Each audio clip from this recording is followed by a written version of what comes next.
Bhopal history forum के channel में आप सभी का स्वागत है और मैं हूं आपके साथ में आरजे जावेद। लेकर हाजिर हैं हम एक भोपाल की एक ऐसी तहजीब को, एक ऐसे कल्चर को जो शुरू होता है रानी कमलापति से।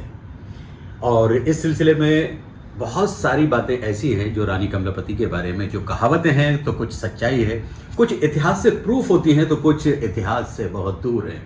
ऐसी बहुत सारी बातें हैं जिनके बारे में हम आपसे डिस्कस करेंगे। पिछले एपिसोड में जैसा कि हमने आपसे वादा किया था कि हम भोपाल हिस्ट्री फोरम की जो शुरुआत हमने की है 1722 से लेकर 1949 तक, वो सारी चीज़ों को हम समेटने की कोशिश करेंगे। 1722 की अगर हम बात करते हैं तो शुरुआत करेंगे रानी कमलापति से।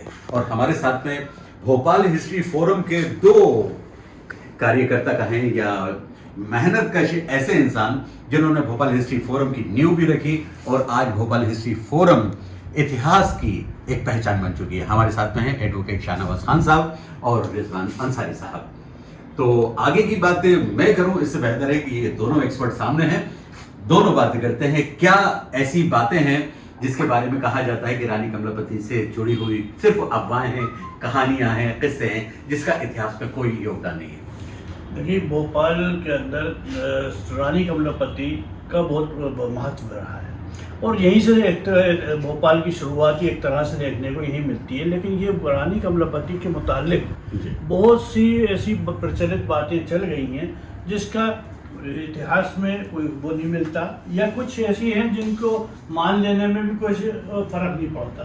तो लेकिन उस प्रचलित बातों में से एक बात जो है रानी कमलापति से मुतालिक ये है कि उसने जल समाधि ले ली, या वो इतनी खूबसूरत थी। अब खूबसूरत थी, गोंडों में खूबसूरत थी, बहुत खूबसूरत थी, वेरी गुड थी, तो उससे कोई फ़र्क नहीं पड़ता। लेकिन जब अपन उसकी बाकी ज़िंदगी की तरफ अपन देखते हैं कि दोस्त मोहम्मद खां से क्या ताल्लुक़ था, वो कब पैदा हुई, कहाँ पैदा हुई, कब उसकी वफ़ात हुई, तो वो सब चीज़ों की तरफ हम देखते हैं जब हम, तो ऐसी प्रचलित बहुत सी बातें सुनने को मिलती हैं कि छोटे तालाब के अंदर डूब गई तो जल समाधि ले ली। तो ऐसी कई प्रचलित बातें जिनका इतिहास से कोई ताल्लुक़ नहीं। मिसाल के तौर पे सबसे छोटी सी बात एक कहने से शुरुआत करूँगा कि छोटे तालाब के अंदर माना जाता था कि वो उसमें उन्होंने जल समाधि ले ली। छोटा तालाब वो जल समाधि कर ली 1722-23 की बात है।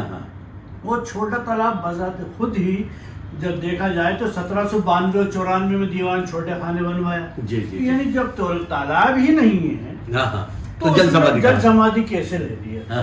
तो इस तरह की प्रचलित बातें कहीं और से लाके किसी और रानी की बात यहाँ जोड़ देना या उसको पारसमणि से जोड़ देना, ऐसी बहुत सी तो उस जमाने की कथाएं जो हैं वो जब अपन इतिहास की कसौटी पे कसते हैं, टाइम को देखते हैं जब अपन, तब आपको पता चलता है कि नहीं, हम हर चीज़ सही नहीं थी इसमें। एक कहानी कहना बात अलग होती है, एक प्रचलित कथाएं बहुत सी बात से अलग होती है। लेकिन जहाँ प्रचलित के बाद इतिहास सामने आ जाता है तो वो प्रचलित खुद ब खुद कम होने चली जाती है।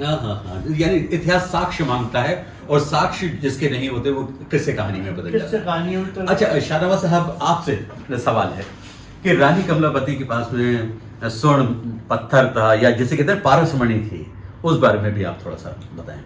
नहीं, ये देखिए, हमारा मकसद तो यही है कि हम इन तमाम कहानियों का अगले एपिसोड में इन सबको क्लियर करें। जो भोपाल में अजीब अजीब किस्म की प्रचलित प्रथाएं या कहानियाँ चल रही हैं, सच्चाई क्या है। हमारा मकसद उस सच्चाई को भोपाल की जनता ही नहीं, पूरे हिंदुस्तान की जनता के सामने उस स्थिति को, सच्चाई को सामने लाना है। इसीलिए हम इस एपिसोड को यहाँ से शुरू कर रहे हैं और हम आगे एपिसोड में इन तमाम बातों को पूरे तरीके से क्लियर करके जनता के सामने पेश करेंगे। बहुत बहुत शुक्रिया। और आगे हम इस चीज़ को जारी रखेंगे और भोपाल के इतिहास में रानी कमलापति का क्या योगदान था और किस तरह से भोपाल रियासत बनी और भोपाल में ऐसी कौन कौन सी चीज़ें थी जो स्टेट के ज़माने में यानी 1722 से लेकर 1949 तक सारी चीज़ें हुई, उन सारी घटनाओं पर हम ज़रूर आपको जानकारी देंगे।